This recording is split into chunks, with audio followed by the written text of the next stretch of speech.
नमस्कार, मैं हूं आपके साथ मयंक। आज 19 मार्च है और जंग का 20वां दिन और एक बार फिर बीती रात इजराइल पर हुआ है जबरदस्त हमला। ईरान ने मिसाइल्स इतने जबरदस्त हमले किए हैं, पूरा इजराइल धुआं धुआं हो रखा है। मैं आपको इजराइल पर हमलों का अपडेट बताऊंगा, लेकिन इस वक्त जो सबसे बड़ी खबर आ रही है, जो सबसे अहम खबर, देखिए ईरान का भयंकर गुस्सा देखने को मिल रहा है। एक रात में ईरान ने 300 से ज्यादा मिसाइल्स फायर कर दी हैं इजराइल के ऊपर और नतीजा यह है कि पूरा बेन गुरियन एयरपोर्ट जल चुका है। बताया जा रहा है कि 15 से 20 मिसाइल्स ने सिर्फ बेन गुरियन एयरपोर्ट को हिट किया है। वहां खड़े कई जहाज धू धू कर जल रहे हैं, जिसकी तस्वीरें भी सामने आ चुकी है।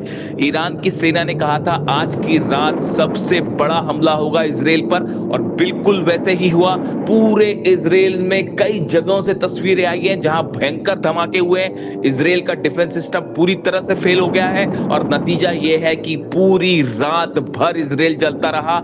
ऐसा हमला आज से पहले इजराइल में किसी ने नहीं देखा था। हॉर्मुज में भयंकर जंग शुरू हो चुकी है और हॉर्मुज में अब ऐसा लगता है कि आर पार की जंग की तरफ मामला आगे बढ़ रहा है। देखिए, जो खबरें आई कल, आपने एक खबर देखी होगी कि अमेरिका की तरफ से B-2 बॉम्बर्स से बहुत बड़ा हमला हुआ हॉर्मुज की खाड़ी में।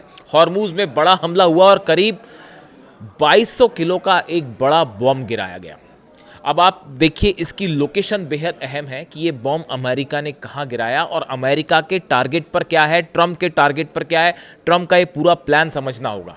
देखिए, बताया जा रहा है कि जो हॉर्मुज का केशम आइलैंड है, केशम द्वीप है, ये अब अमेरिका के टारगेट पर है और यहाँ पर इस केशम द्वीप को कब्जे में करने की कोशिश कर सकता है अमेरिका। अब ये जो पूरा तामझाम हो रहा है हॉर्मुज को लेकर, इसमें जंग इस केशम द्वीप के आसपास आके रुक गई है।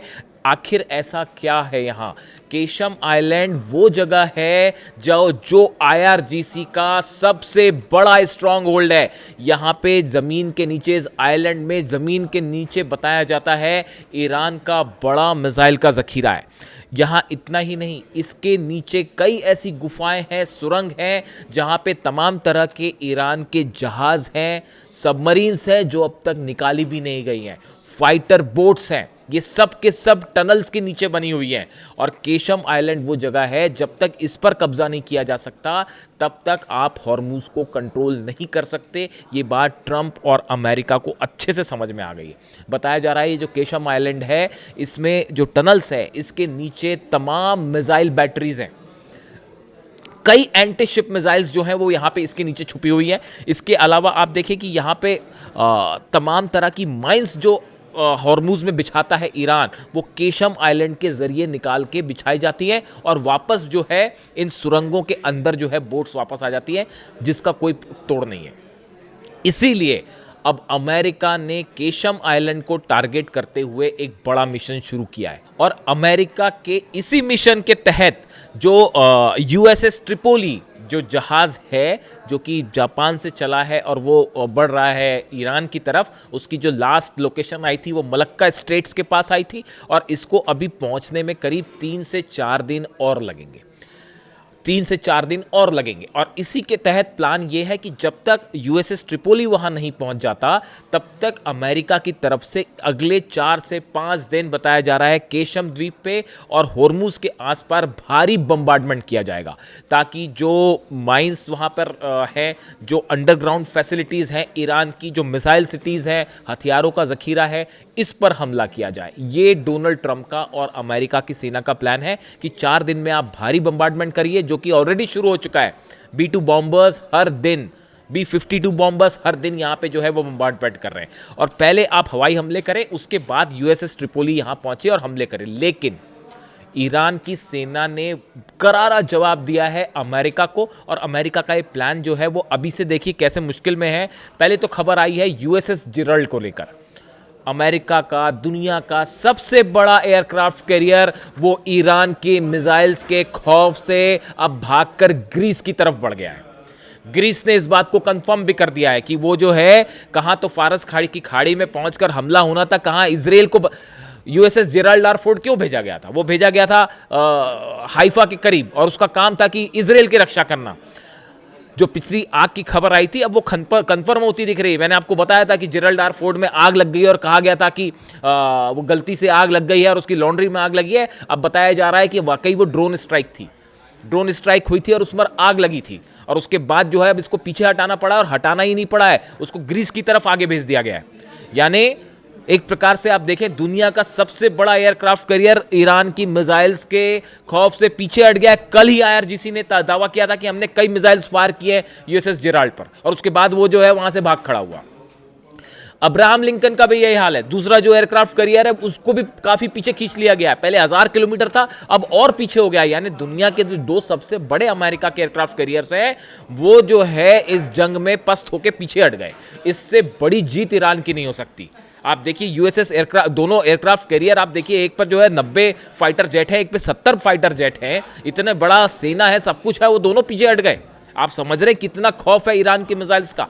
उसके अलावा आप देखिए कि जो यूएसएस ट्रिपोली है, बताया जा रहा है इसको भेजा जा रहा है ताकि ये वहां पे जाके कुछ कमान संभाले। अब वहां पे वो जब एयरक्राफ्ट कैरियर कुछ नहीं कर पाए तो यूएसएस ट्रिपोली वहां पे जाके क्या करेगा और कैसे एक्शन करेगा और कैसे सेफ रहेगा, इसको लेकर भी सवाल उठ रहे हैं कि यूएसएस ट्रिपोली जैसे ही वहां पहुंचे पता चला ईरान की जो है वो खुर्रम शहर और फतेह 2 और एंटीशिप जो मिसाइल्स हैं वो मेहदी वो बरसनी शुरू हो जाए, इसको लेकर भी तमाम सवाल उठ रहे हैं। अब देखिए इस बीच में एक बड़ा डेवलपमेंट हुआ है। फ्रांस ने जंग में जाने से साफ मना कर दिया है, जर्मनी ने फ्रांस में जाने से साफ मना कर दिया है, ईयू ने कह दिया है, यूरोपियन यूनियन ने कह दिया है कि हम अपने जंगी जहाज हॉर्मुज में नहीं भेजेंगे। इटली ने किसी भी तरह की मदद से मना कर दिया है। अब आप देख रहे हैं नाटो पे जो गुस्सा हो रहे हैं ट्रंप, अपना फ्रस्ट्रेशन, इसके लिए सही शब्द फ्रस्ट्रेशन है कि जो डोनाल्ड ट्रंप अपना फ्रस्ट्रेशन दिखा रहे हैं उसकी क्या वजह है। नाटो के जितने बड़े देश हैं, यूरोप के जितने बड़े देश हैं, उन्होंने इस जंग में शामिल होने से मना कर दिया है। डोनाल्ड ट्रंप को सीधा सीधा मना कर दिया है।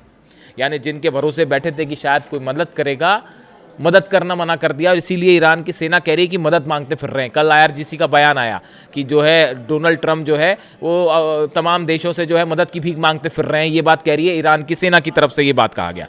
अब देखिए इसमें लेकिन इसके साथ दो डेवलपमेंट हैं जो मैंने कल आपको पिछले वीडियो में ही बताए थे कि एक बड़ी बैठक हुई है सऊदी में, एक बड़ी बैठक हुई है यूएई में, जिसके बाद अब इस तरह की खबरें हैं। देखिए इसका अभी कोई अनाउंसमेंट नहीं है, लेकिन जो इंटरनल सोर्सेस से खबरें आ रही हैं ऐसा हो सकता है, अभी कंफर्म नहीं है, मैं रिपीट करूंगा कि यूएई अमेरिका की मदद कर सकता है हॉर्मुज में। देखिए खार्ग आइलैंड पर भी जो हमले हुए उसमें मैंने आपको बताया था कि जिस तरह से बातें सामने आई, ऐसे दावे हुए कि जो B-2 बॉम्बर्स ने टेक ऑफ किया था वो यूएई के पोर्ट से किया था। यही वजह है कि यूएई पे जो मिसाइल्स गिर रही हैं और जो नुकसान हुए हैं, फुजेरा पोर्ट पर जो है फिर से धमाके की खबर आई है। ये कल जो धमाके हुए थे उसके बाद बीती रात फिर जो है वो फुजेरा पोर्ट के पास से धमाकों की आवाज़ें सुनाई दी गई। और इसके अलावा जो ऑयल पोर्ट है उसको बड़ा नुकसान हुआ है, बताया जा रहा है। ऑयल पोर्ट जो है यूएई का फुजेरा पोर्ट के पास, उसको बड़ा नुकसान हुआ और उसमें आग भी लगी है। इसी तरह आप कतर में देखिए, अगर अरब में हमलों की बात करें, कतर में धमाकों की आवाज़ सुनाई दी है। यानी बीती रात पिछले चंद घंटों के अंदर कतर पे भी हमले हुए हैं। इसके अलावा बगदाद में अमेरिकी दूतावास पर फिर से हमला हुआ है, अमेरिकी एम्बेसी पर फिर से हमला हुआ है और पूरी दुनिया में अलर्ट जारी कर दिया गया है कि अमेरिका की एम्बेसीज की सुरक्षा फौरन बढ़ा दी जाए।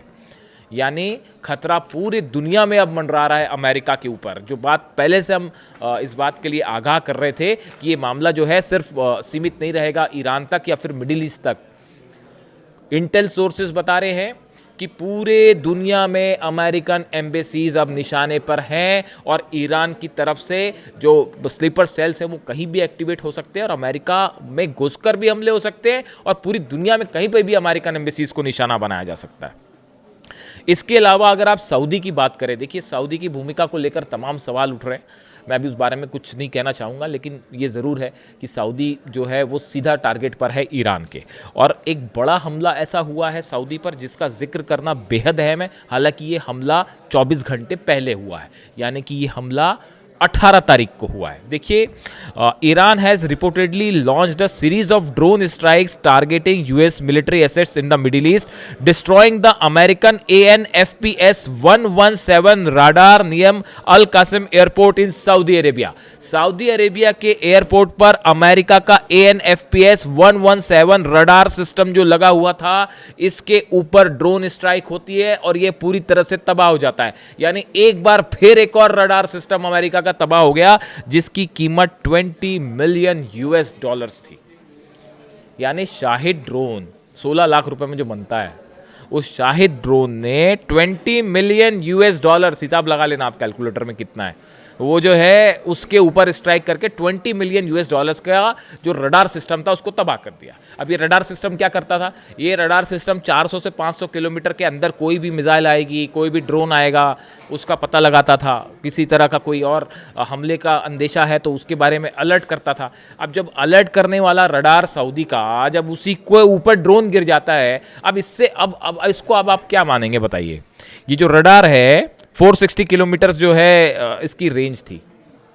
इसका काम था कि मिसाइल आ रही है या नहीं आ रही ये बताना, और ड्रोन आ रहे हैं कि नहीं बताना। उस रडार के ऊपर जिसका काम था कि बताना, अलर्ट देना, उसके ऊपर ड्रोन गिर जाता है शायद 136। अब आप समझ लीजिए इससे कि क्या नतीजे हैं इसके, और डिफेंस सिस्टम कितना बुरी तरह से ध्वस्त है अमेरिका का पूरे अरब में। इसीलिए अमेरिका में सवाल उठ रहे हैं। ये तो कैजुअलिटी हो रही है अमेरिकन सोल्जर्स की, असली नंबर पता नहीं कब आएंगे। हजारों सोल्जर्स घायल है अमेरिका के। जब आप देख सकते हैं कि बहरीन में एक ऐसी बिल्डिंग में उस फ्लैट पे हमला हो जाता है, डायरेक्ट होटल में उस कमरे पे हमला हो जाता है जहां पर अमेरिकन सोल्जर्स थे। ऐसे ही हाल बगदाद में हुआ, एक होटल में जिस पर हमला हुआ उसमें जो अमेरिकन अधिकारी रुके हुए थे उसमें ड्रोन घुस जाता है जाके 17वीं मंजिल पे। यानी कितने एक्यूरेट अटैक हैं, आप देख रहे हैं नेविगेशन कितना स्ट्रांग है, और रशिया और चाइना कितनी मदद कर रहे हैं। और ये जो नुकसान हुआ है अरेबिया में, भयंकर हमले, और ऑयल पोर्ट्स में लगातार आग लगी हुई है। यानी बगदाद हो गया, ईरान हो गया, बगदाद में हमले हो रहे हैं लगातार, सऊदी में हमले हो रहे हैं, UAE में हमले हो रहे हैं, कतर में हमले हो रहे हैं, अल उदैद बेस पर जो है एक बार फिर हमले किए गए। यानी कि जहां पे संभलने की कोशिश है वहां फिर हमले हो रहे हैं। एक तरफ पूरी सऊदी अरेबिया में हमले हो रहे हैं, इजराइल का क्या हाल है वो आप देख ही रहे हैं। अली लारीजानी साहब की शहादत के बाद जो है वो बीती रात भी 2 दिन मतलब जब शहादत की अगली रात भी जबरदस्त हमले हुए थे, और कल फिर वही हाल था। और ईरान की सेना की तरफ से एक बड़ा बयान दिया जा रहा है कि कुछ बहुत बड़ा होने वाला है।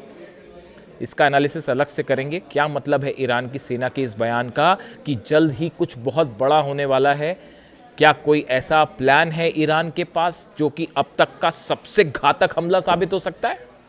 जुड़ा जो भी अपडेट होगा आप तक पहुंचाऊंगा। वीडियो कैसा लगा कमेंट करके ज़रूर बताएं। Thank you so much.